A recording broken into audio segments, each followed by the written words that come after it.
The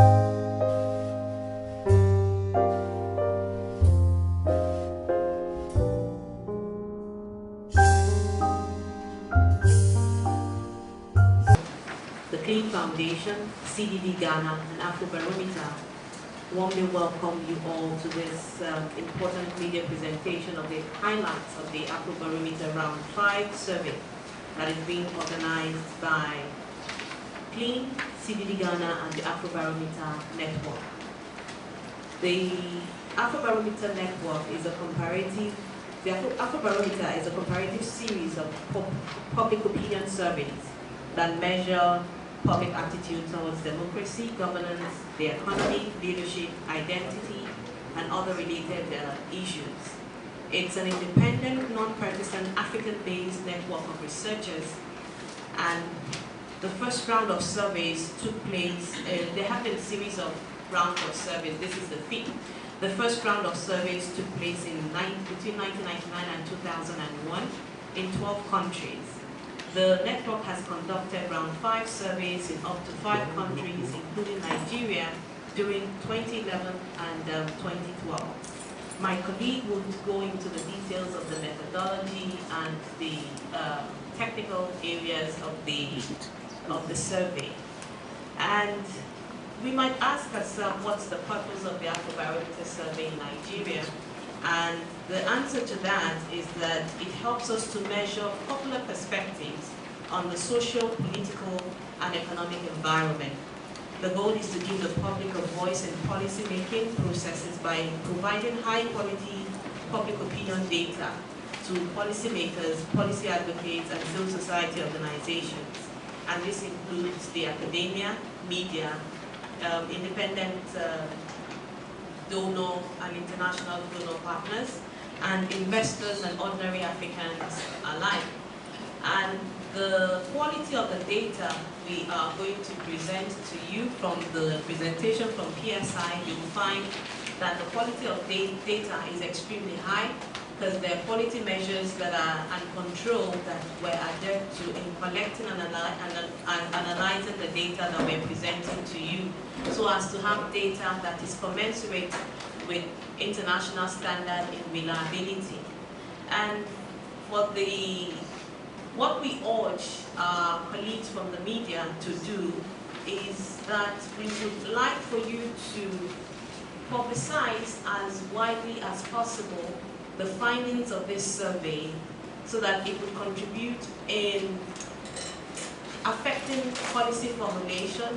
It would also contribute in supporting some of the advocacy that are being pushed in relation to the findings of the survey. The meeting doesn't stop here. From the findings of the meeting, we also have meetings with key government stakeholders that need the data, that need the information, the key policy makers. So we would ask you to broadcast as widely as possible. We would ask you to disseminate the information that you get here as widely as possible, so that we are seen to be achieving the objective. Once again, I say we're sorry for starting out late, and we welcome you to this press briefing, and I hope that it will be interactive and that you would ask good questions at the end of the presentation. Thank you.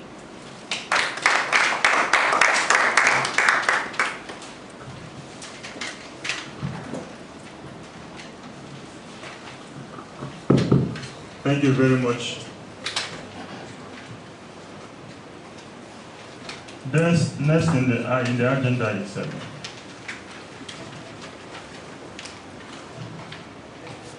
Mrs. Kati to discuss with us about the Afrobarometer Global. Like she said, the Executive Director of CLEEN Foundation just said that is a study that takes place in more than 35 African countries, and Nigeria is one of them. And the purpose, of course, she has said it, but more information we can get now, as I call on Kati to discuss more on the Afrobarometer Global. Thank you very much.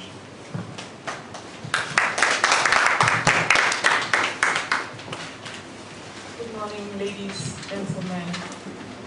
I want to start by saying that I'm very pleased to be here back in Lagos I've been coming here for some years now. Every time I come, I see steady improvement in the environment. The whole place seems calmer, seems more together.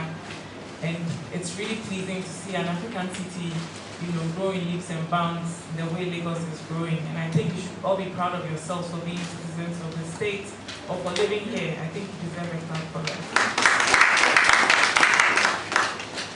I'll talk a bit about the Afrobarometer organization, how it's structured, how we've done our work in the past, and where we are heading in terms of what we are planning to do across the continent. As Kemi mentioned, this is an organization that measures public opinion surveys across the continent. We started with 12 countries. Can somebody start on the presentation? Because then you can see we have, all right. So we started with 12 countries, and we've had 4 rounds of surveys.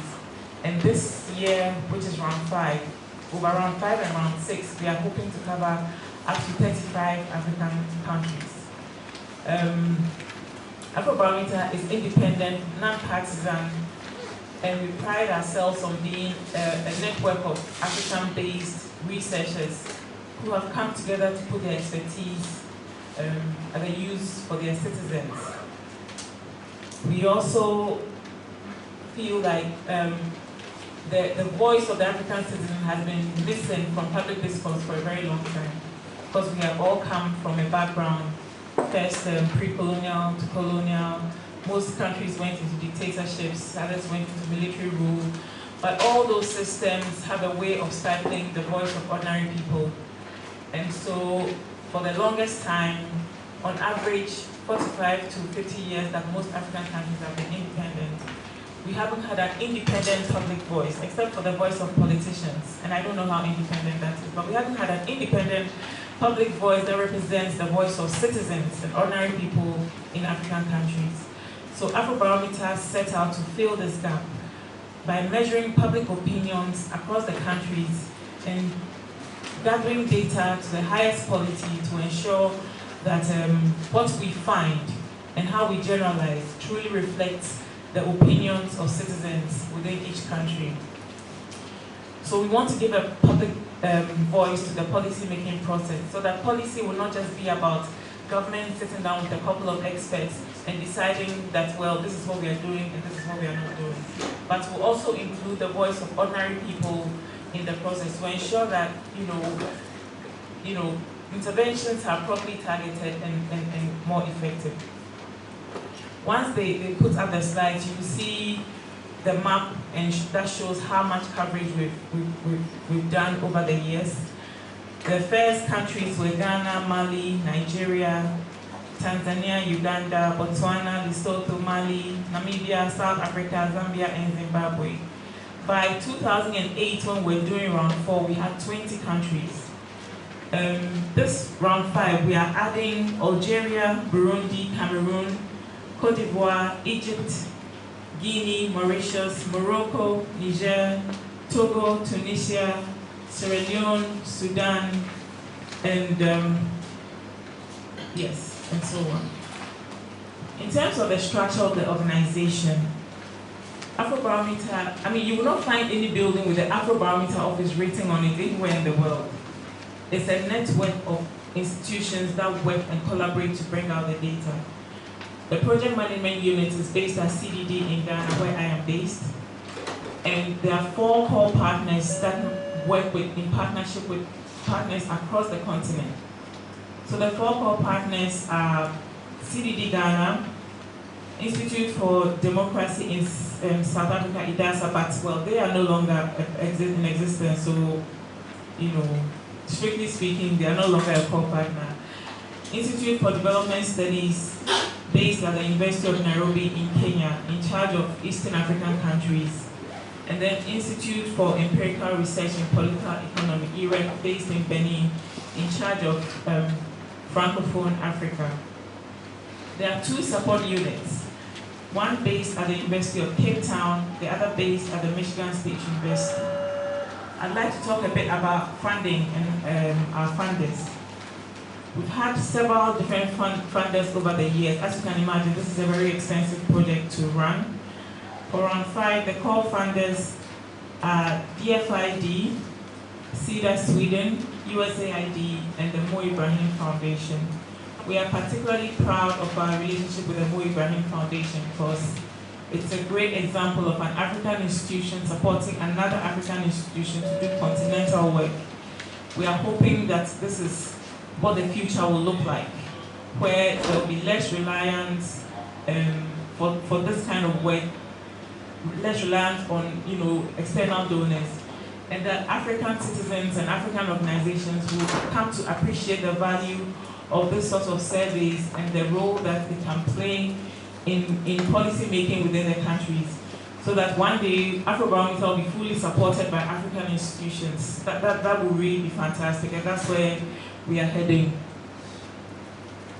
I will leave the talk about methodology to the expert PSI who have been supporting us not only in Nigeria but in Ghana as well, collecting data for the project. The way it's structured, we also have national partners in every country. So for instance, CDD is in charge of English-speaking West Africa, but we will not get up and go and set up camp in Liberia to say we're running a survey. We would find a partner in Liberia who can do surveys, who can do dissemination, who is independent, who is non-partisan, who cannot be influenced by government or any party, and we will partner with that organization to run the surveys and to do the dissemination in that country. So our partner in Nigeria, as you're all aware, is CLEEN, and PSI works in collecting the data, not just for Nigeria, but for Ghana as well. As the presentation goes on, we would have more discussions about these things. I thank you so much for coming, and thank you for your attention.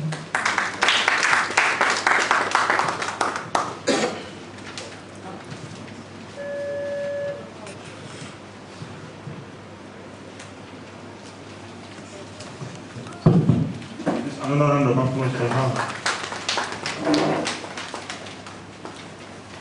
The next in the agenda is the overview of methodological approach of Afrobarometer to be taken by Mr. Moses. Thank you. Thank you very much. Good morning, ladies and gentlemen, once again. My name is Moses. I will briefly take you through the methodology that was adopted in the course of the survey. The survey was conducted in the 36 states of the Federation as well as Abuja, the Federal Capital Territory. And the methodology that was adopted is the in-home face-to-face personal interview with adults Nigerians. Anybody who was younger than the age of 18 or as at the date of the interview were excluded from our sample. Like I did mention, we are in all the states of the Federation of Abuja, and to be specific, we went to 300 enumeration areas, which cut across 133 urban EAs as well as 167 rural areas. We actually used 64 enumerators on this project as well as 16 supervisors, and their activities were managed by 12 managers. Before we went to the field, we actually had the central training here in Lagos for all the enumerators that took part in the survey. People from Maiduguri came down to Lagos for the central training. And aside from that, we also had the opportunity of inviting some of the core partners from Benin as well as Kenya to give us technical support in the training. And in attendance was also Ralph, who represented CLEEN Foundation. The training took place between the 22nd and 27th of October last year. But in the course of the training, we actually took our interviewer through the methodology, the reasons why they were employed as an enumerator, their role, their objective, the role of the supervisor, among every other thing. And aside from that, we also took our quality controllers through some of those things they need to look out for, so that we can enhance the quality of the data. The questionnaire that was used for this project was also translated into 4 major Nigerian languages, which is Yoruba, Igbo, Hausa, as well as the popularly spoken Pidgin English for those in the South area. At the end of the training, we also have what we call the mock section. The mock section gave the interviewer the opportunity of practicing what they would do in the field. We paired them such that one of them will act as a respondent while the other read the question one after the other. And thereafter, when they were done, the other one took over and they do it vice versa. And this also was also done for the local language. At the end of the training, we also had what we call the pre-test. Because before we go to the field to begin to use the questionnaire, we also want to be very sure that the questionnaire is good to go. And what do? We went to the streets of Lagos, we were in Agege, Mushin, and Ikeja local government, where we spoke with about 164 respondents. And this also gave us an insight into where the gray areas are. At the end of the day, all of the gray areas solutions were profiled before we went into the field. And the field work for the survey commenced on the 29th of October and ended on the 31st of November. In all, we spent about 3 days for the field. But some of the methods, like we did mention, when we were in the field, the interviewers adopted what we call the group interview technique. We never allow any interviewer to go on his own. One supervisor coordinated the activities of 4 enumerators. And how do they do this? Once we get to the enumeration area, one of them walk away from the sun, the other one walk towards the sun, while the 2 of them walk at right angle to the 2 of them. Why we need this is just to spread the interviews across all of the enumeration area, such that our interview is not only around a particular area. And also, we sent our quality controllers to the field because we know here in Nigeria, we won't just say the team should just go. We also sent our quality controller to check the activities of the team. And this is what we call the applied quality control measure. The quality controller will never tell them they are coming to the field. They just appear to them to back check, to spot check, and also to accompany the field as the case might be. And it is also important to mention this. There is not how you do a survey of this sort that will not have some challenges. You know, in Maiduguri and those areas that are highly volatile for now, field work could not commence in those areas by 4. And we also faced some of a challenge in Kano where the team were arrested, although with the help of our regional manager, we were able to resolve this problem. And like we know, in October, November, we had flood in the Niger Delta area. So this was all the challenges we had. Some areas were not accessible, and what we actually did was to leave field work in those areas for a period of time before we now went back to the enumeration area. So thank you very much.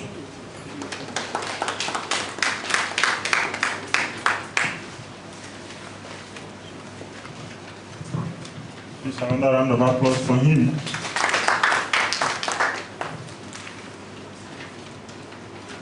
I think it's time to go into the business proper. I will hand over to Kemi Okoyelu to take us through the PowerPoint presentation. Thank you. Mentioned earlier that the Afrobarometer research looks at topical issues. Initially, the former process was that data is gathered across different thematic areas and then we release the information at once. But now we face the release of the information, of the data that is presented.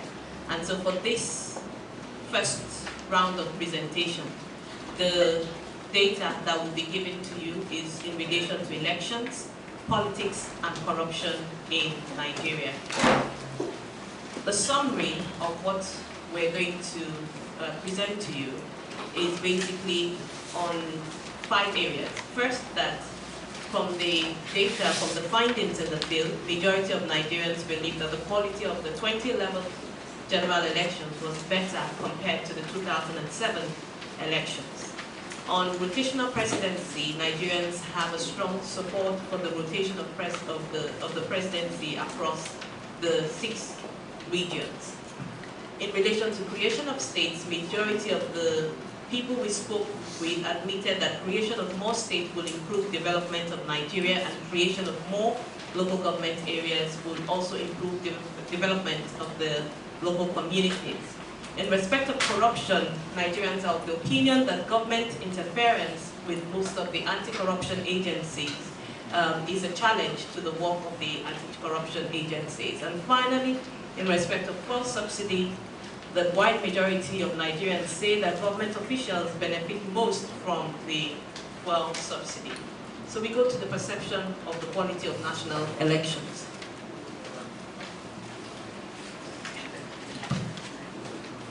The first question that was asked was, compared with the 2007 national elections, would you say that the quality of the 2011 national elections in Nigeria was better, the same, or worse?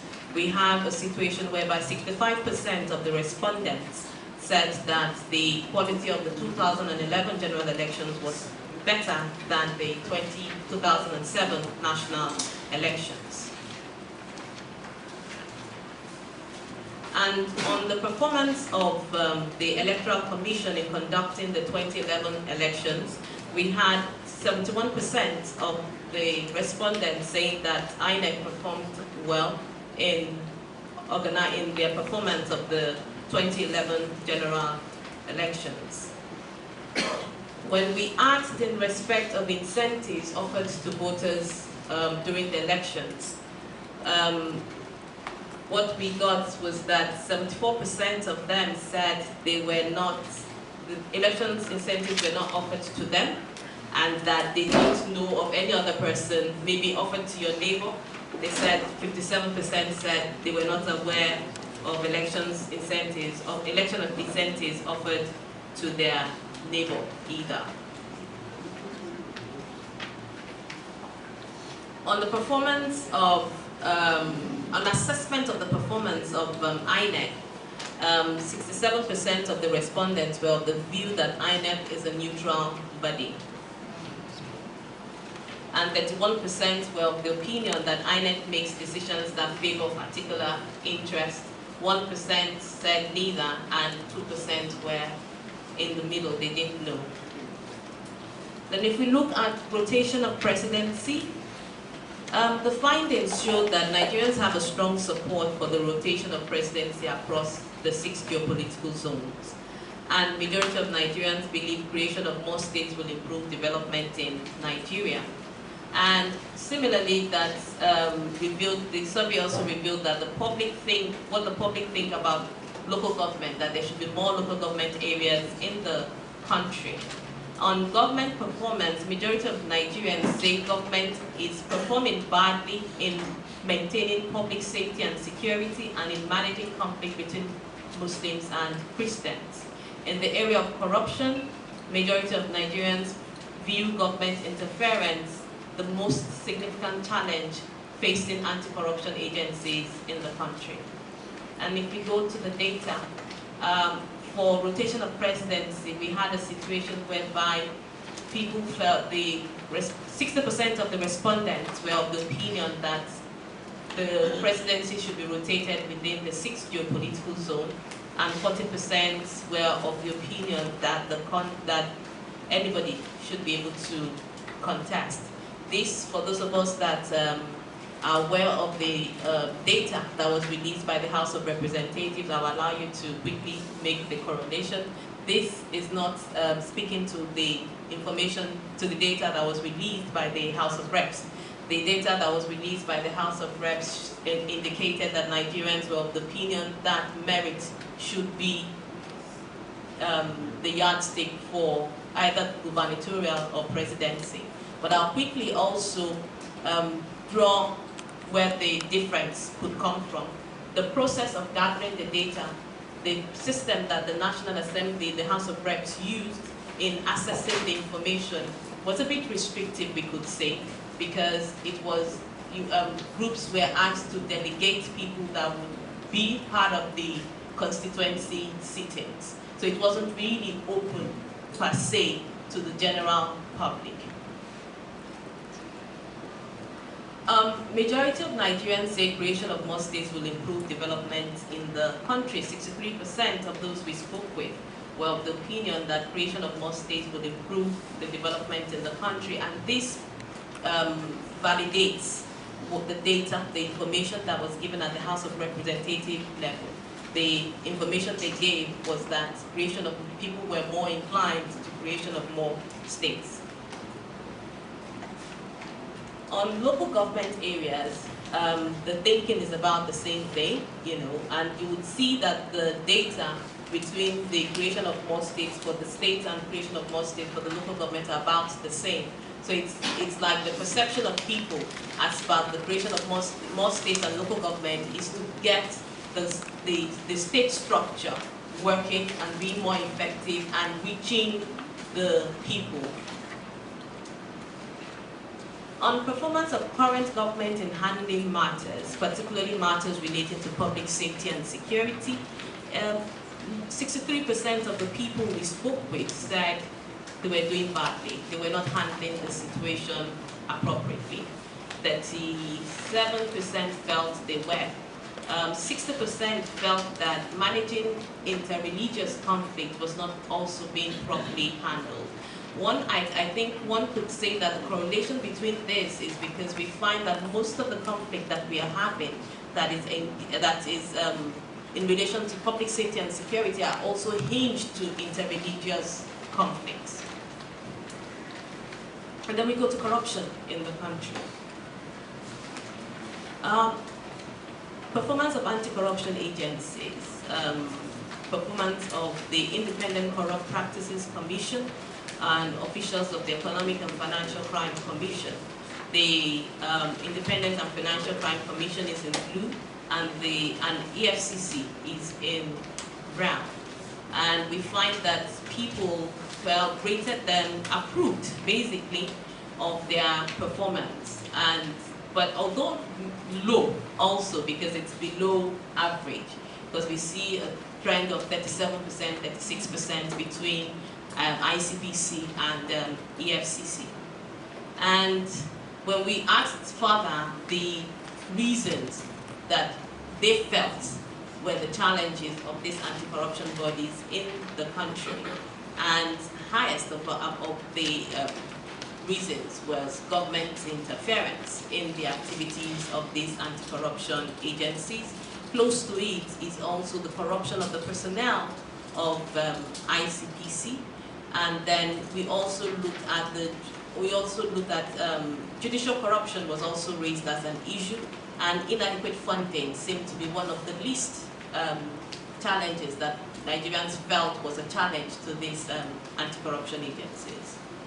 And when we asked about the merger of EFCC and ICPC, because we're also aware of the fact that the Steve Orosoye report is advocated for merger and collapse of government institutions to be able to streamline budgets and have effectiveness and efficiency within the government agencies. So institutions that have similar objectives should be collapsed into one, instead of us having multiple agencies that are underfunded and ineffective.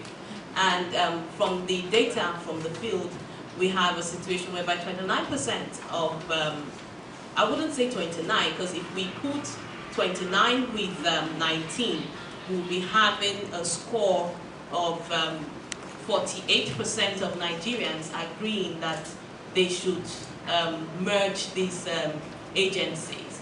And if we look at opposition or disapproval, then we would add 22 with 15, and that would give us 37. So it's really the difference, the margin is really not much. On the fuel subsidy debate in the country, 62% of Nigerians say that government should maintain the fuel subsidy. Majority of Nigerians that were interviewed believe that the government officials benefit more from the fuel subsidies. And what that, let me go on. And then for the data, breaking down the data on beneficiaries from the fuel subsidies, we saw 52% government, 22% wealthy Nigerians, then followed by the fuel import companies, and at the lowest is the ordinary Nigerian. And what we would ask is what exactly is happening with the Sure-P program, which is supposed to be a program that is supposed to bring to the grassroots some of the benefits of having the withdrawal, have programs that would affect the life of the ordinary Nigerian. So if the ordinary Nigerian has still not felt the palliative measures that the Sure-P program is supposed to be, should I say, it's supposed to be addressing, then there is a challenge with that program. And I don't know which one of us here has ridden and ridden in the bus that are part of the palliative measures that were introduced, because I know the buses were one of the key areas that government introduced, Then, when we asked if the government should maintain the fuel subsidy or if the fuel subsidy is too expensive, irrespective of the fact that they felt that government was the government officials, the wealthy Nigerians, and the fuel importers are those benefiting from the fuel subsidy, 62% of Nigerians still felt that they should maintain the subsidy. And that we could, that's from our own knowledge of the terrain and the argument that has gone in the country, we can understand where people are coming from. That once they removed the fuel subsidy, they were talking about incrementing transport, incrementing food, so everything is going to go high. And then we looked at small or medium-scale business startups in Nigeria. This is a critical area because for any economy that wants to jumpstart its economy, there has to be conducive environment to start small and medium-scale business. Particularly if we look at our population, the strength of Nigeria is within. Our strength is in our population. So do we have the opportunity to develop small and medium-scale business? We have a 70% youth bulge, which means 70% of the Nigerian population are between the ages of 18 and 40. And we extended our calculation of youth. The African policy says 35, but we extended ours to 40, so that some of us can fall within the bracket of being youth. And if we have a situation whereby we have high unemployment rate and the jobs are not, the white collar jobs are not available, and we still have a situation whereby 70% of those that were interviewed say it is difficult to start up a small or medium scale business in Nigeria. Conclusions. That Nigeria, the public have the belief that creation of more state and local government areas will improve development of the country. 60% of those interviewed, of Nigerians interviewed, approve of the rotation of presidency across regions against 40% who say anyone could contest for the office of the presidency regardless of their religion. Majority of Nigerians say the quality of the 2011 general elections in Nigeria was far better than the 2007 national elections. Majority of Nigerians say government officials benefit most from the fuel subsidies, and that it is difficult for Nigerian residents to start up a small or medium-scale business in Nigeria. That's the conclusion.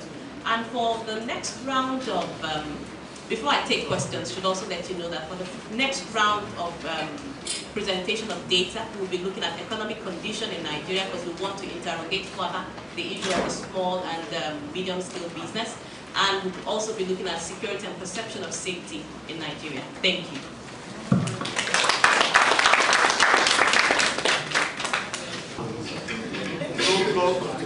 is council.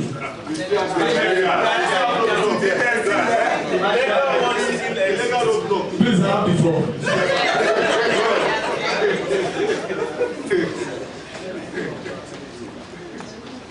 There's no more room. It's what all of us that have 2 eyes can see.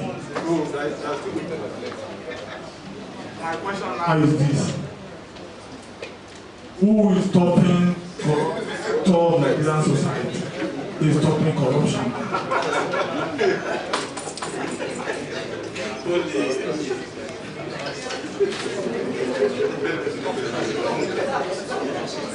This one is a comment. I believe that finding should not be your mindset. It should not be your mindset. Because I believe the CLEEN Foundation come out with the true results. Because if you have people that are sitting now, their submission will be on their mindset. Even now, they don't believe that robot can answer. And secondly, on kidnapping, I'm happy that the AG trusted in taking over the prosecution of kidnapping cases. But you cannot prosecute without suspect. I think we need to assist police first.